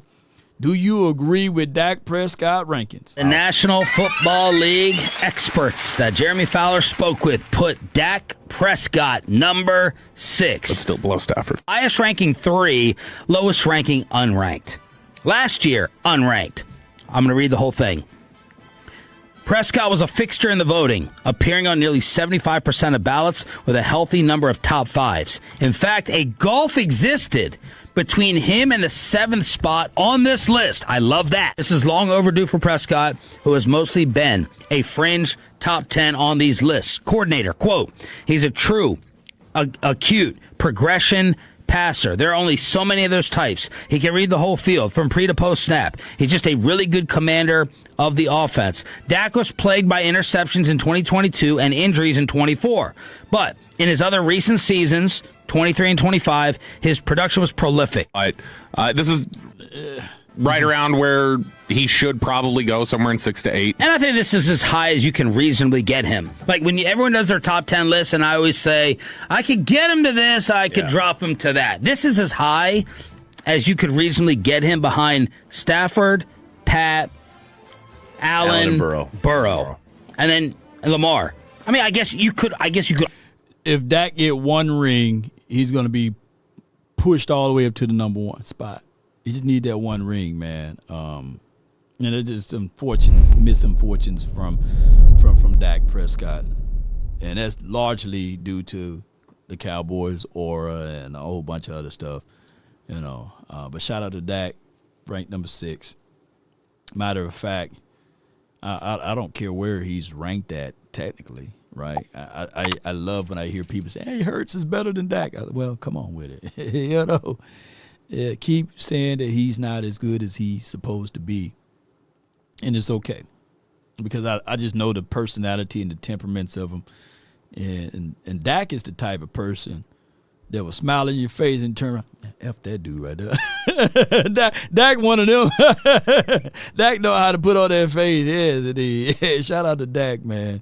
Dak got a little gangster in him, but he just don't show it, And he just been that model citizen and stuff like that, far as on and off the field, and only a few things that kind of slip between him. But if you ever kids got to cover their ears when he out there, But neither here nor there. We had, to this degree that I want to mention, that the Cowboys just need to just have healthiness on both sides of the field, and we'll make it further. Yeah. Verdi, if he can just get one ring. And we lived through this before.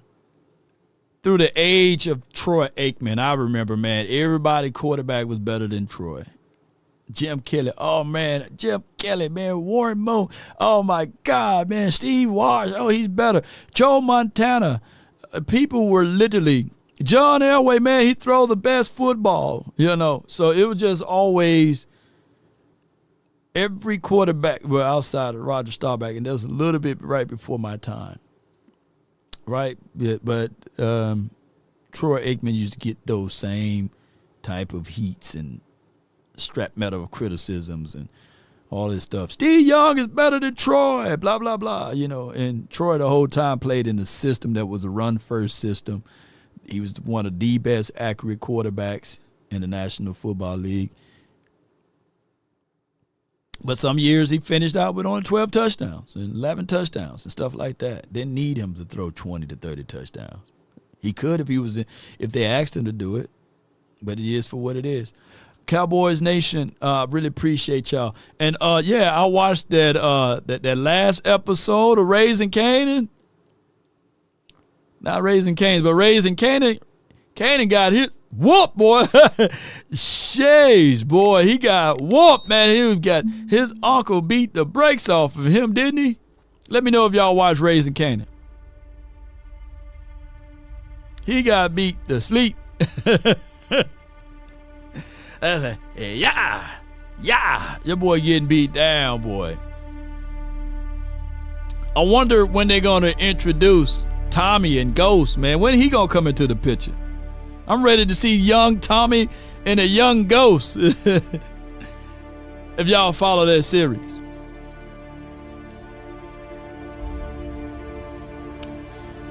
Ice Cold says Emmitt Smith said, "I'll take that Troy fire." Yeah, shoot. Me too, man. Shoot. I still believe, I really don't think that you don't win none of those Super Bowl rings without that defense. But offensively speaking, Emmitt Smith was just one of them ones, man. Like, I like Emmitt. I used to fight my brother Emmitt versus Barry Sanders, and I like Emmitt. Shoot, Emmitt has some juke moves too. People just kind of like put all of the damn credit on the damn offensive line.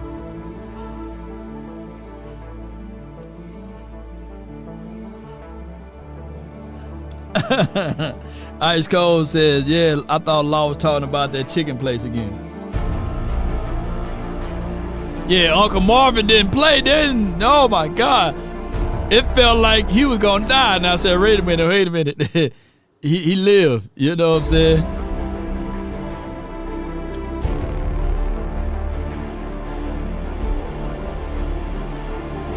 Ice Cold says Emmett was like Jordan to him. Yeah, man. But everybody, let me start my hype music back up. Everybody was better than them. Like, y'all fail to realize, people look at the 90s Cowboys now, they get respect now. But they wasn't getting no respect during that time frame. Think about it. Michael Irvin. Everybody was better than him. Andre Rison, Irvin Fryer, and Herman Moore, and Jerry Rice, and everybody was better than Michael Irvin, right? Everybody was like, hey, man, this wide receiver, Tim Brown. Everybody, man, was better than Michael Irvin.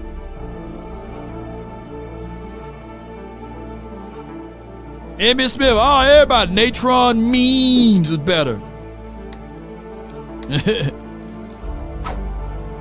Blair Thomas, everybody was better. Thurman Thomas, all of the Thomases, man. Law Thomas, everybody was better. Everybody was better than Emmitt Smith. Everybody, man. Jerome Bettis, baby. Everybody was better than Emmitt. Everybody was better than Jay Novacek. Brent Jones. Oh, my goodness, he's better. We get no respect. And people fail to realize they respect our O-line. Man, but our offensive line was a team of misfits. What nobody drafted in the first round on that offensive line? And don't let me start talking about Troy, because people were ready. People ready to put Steve Berline in there. Put Berline back in, man. Steve Berline. So what I'm getting at is that it is for what it is. But I come out to tell you guys this one truth. If there's one thing a man should always do, is mainly to himself stay true. Never allow someone to change your point of view unless what they mean or bring makes sense to you. Never judge a man by sight alone, nor by the height he has grown. And when speaking, keep it at a moderate tone. Because raised voices turn those hearts into stone. You see, in the beginning, it was brother, I will ride with brother, roll with brother. Morals of life, live, love, and respect for another. Then there are those who will try to be smart. They would take the decent man to alter his heart, to seek to rip him apart. Those, man, you should never call a friend, because they bend the lies around the truth to meet their end. Ladies and gentlemen, boys and girls around this beautiful globe, that's been my time. I really thank you all for yours. And remember, you're listening to nothing but the best. Now it's time to roll those crazy. I just wanna run it up. Kinda check us out. Spartans! Prepare for glory! I've been really in the field, love the rush, I love the feel. Lately I just wanna run it up. Don't need no deals, I make the deal. Have to take it to a meal. Lately I just wanna run it up. Come on, baby. Yeah. Kinda check us out. Lately I just wanna run it up. Count that too, count it up, count it up. Lately I just wanna run it up. Need them ones, I need them fives, need them tens, I need that change. To the safe, got blues inside.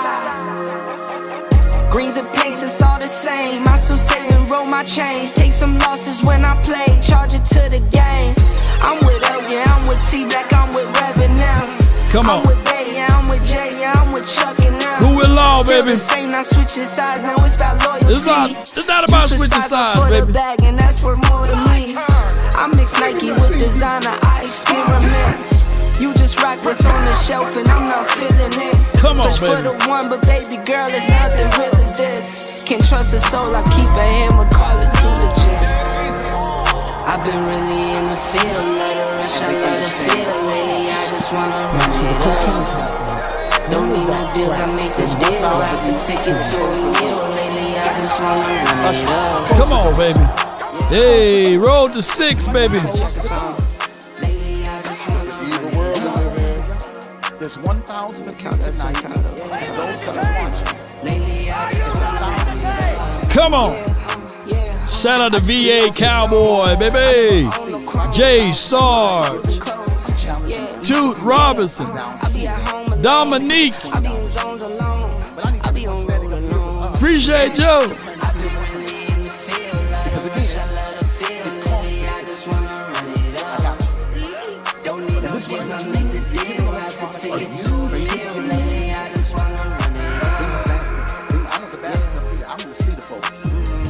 Y'all start moving. Even if you're giving tangibly, just about what went wrong. Because God will take wrong. Giving is worship. And make it right. Giving is worship. God will take pain. Giving is worship. And make it right. Giving is worship. This ain't the time to talk. 1,000 people need to give $20. 1,000 people need to give $20. The longest outro in the land. Need to give $20. This is easy, saints. This is an easy miracle. We should be able to raise $40,000 tonight just for y'all giving. That's it. And remember, you're listening to the rock out of the business in the world.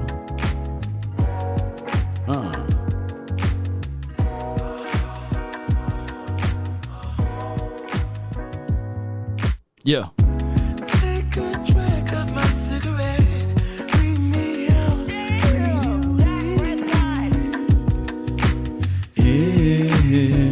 Yeah. Take a bite of my burger, babe. Take a bite of the burger, babe. Last bite for you. And you. For you. Ooh. Don't let the street lights all alone. Shout out to all of our proud sponsors, Frenkel and Frenkel Personal Injury Lawyers. Also, I be your player too. I follow wherever you go. Choctaw Law, baby. Choctaw Casino and Resort in Durant. Book your stay with the best. In the meantime, in the between time, be sure to follow Haymaker. Come on, rock with me. We got some things that's in store for all of you all. My guy said, Ice Cold said, I need a Kool-Aid sponsorship. What's the greatest Kool-Aid combination of all time? Put that in the chat. Are you a cherry guy? Grape? I be your player too. I follow wherever you go. Kiwi, ooh, kiwi. Oh my God, I want some kiwi Kool-Aid. The kiwi, blue raspberry, lemonade. Come on, choir. So far. Give a paper green can fly. Then forever doesn't feel that blue raspberry and cherry. Oh my God! You know what I forgot? That black cherry.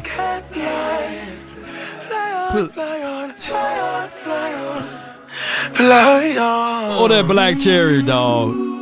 That black cherry. Oh my good. You gotta experiment to put the blue raspberry with the black cherry. Sometimes the grapes can be too tart for me.